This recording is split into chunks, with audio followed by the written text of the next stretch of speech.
Today, we're going to talk about a man whose mission was so successful, it actually got him killed. This is the incredible story of Father James Katiel, and it really shows you a timeless truth. When you empower people, the powerful always feel threatened. There's this powerful idea that's at the heart of this entire story. A martyr isn't just someone who dies for something they believe in. No, they're formed, shaped by a whole lifetime of choices, of conviction, and of courage. That final sacrifice, it's really just the last step on a very long road. That's the big question, isn't it? What exactly formed Father Katiel? We're going to trace the journey that took him from a quiet little village all the way to a deadly showdown. We're going to see how his death sparked a legacy that is still going strong today. So to really get a handle on how his story ends, we've got to go right back to the beginning. Who was James Katiel, and what was it that drove him? He was born into this really devout family in Kerala. By all accounts, he was a pretty quiet but super enthusiastic young guy. What's amazing, though, is that even from a young age, he just had this incredibly clear sense of purpose, this powerful inner drive. This wasn't just some phase he was going through. This phrase right here was his personal motto.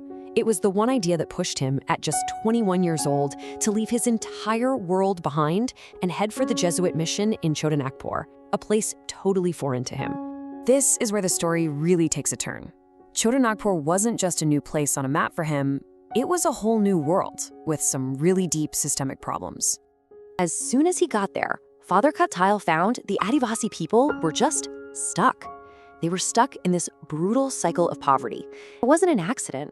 This was a community that was systematically held down, exploited for their work, and had their land taken from them.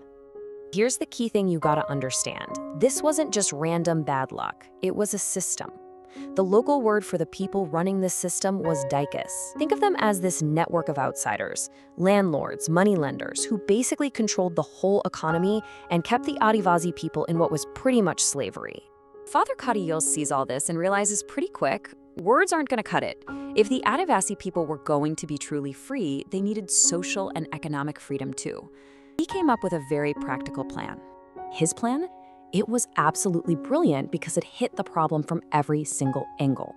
He improved their schools because he knew education is where real empowerment starts. He set up village cooperatives to break the strangleholds of the moneylenders.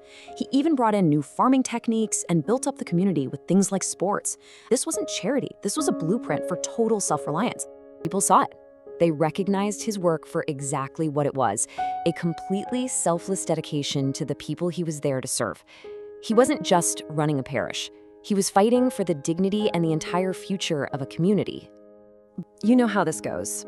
When you start shaking things up, when you start to dismantle a system that benefits the powerful, you make enemies. His success came with a huge price tag. This right here, this is the heart of the conflict.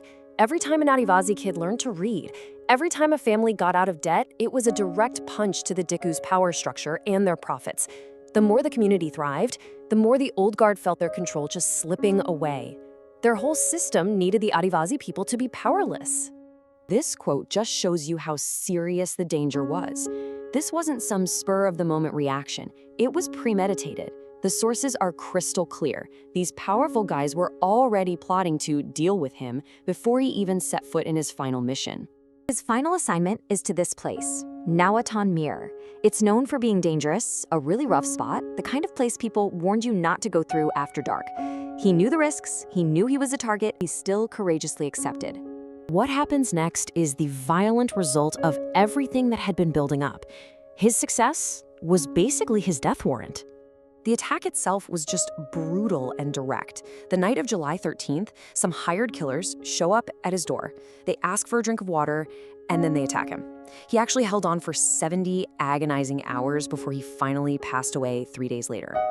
Now, you might think, oh, it was just a robbery gone wrong. Nope, not a chance.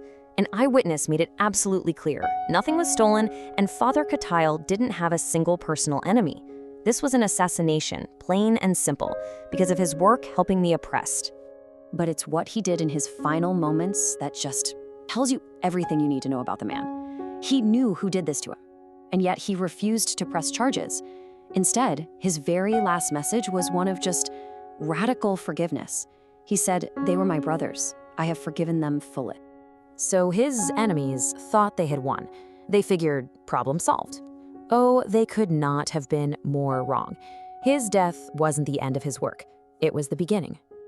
There's this ancient saying, the blood of martyrs is the seed of the church.